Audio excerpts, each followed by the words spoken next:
So last question here.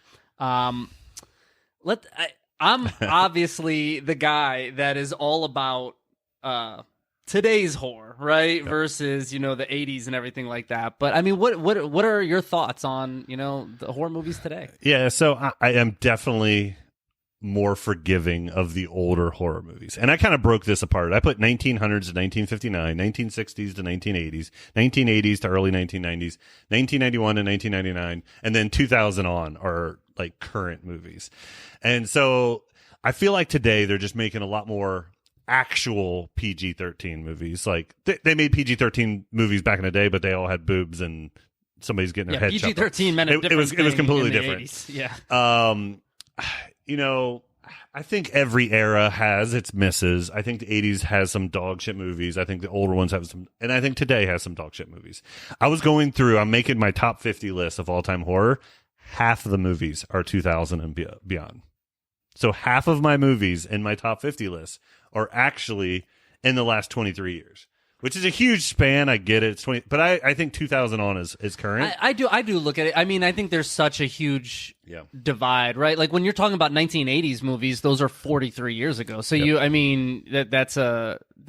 do think you need to break it up to 2000. And then, and I think that's why there's more segments, right? Like, really, you could say 20 to 2015 is its own like genre of horror. Yeah, probably. And then, more recent. But yeah, I love today's horror. I'm not saying it's the greatest era. It's definitely not. I just like that we're seeing it become more and more mainstream again. I think streaming is bringing it back. I think in the 90s we had blockbusters, so like they wanted to make the crazy cover art and put the crazy boxes on it, so people would grab the DVD or the VHS off the shelf. Now it's more about just content, and just getting a Shudder up there, screen. Well, I was gonna say having actual Screen Box and Shudder, and AMC has its own thing. Like actually having these channels that people can go through, and then obviously whether you have HBO Max or whatever, there's a horror, section on any of them. I think puts it,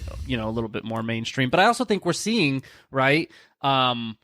We're seeing more remakes or reimagining of classics. We're seeing I don't hate that. We're seeing some newer concepts. Like, I mean, think of the Saws and the Final Destinations, and Scream was at the end of the 90s, so I won't go there. But it's at least a different concept. It's a different concept that you're getting. But Scream's kind of found its legs again in the last few years. Oh, 100%. Almost more so than it did in the late 90s. So what I have written down here is like, I think today the over-reliance on CGI kind of hurts me. And also, and this goes to TikTok kind of culture, social media type, but the attention span of people is drastically dropped, right?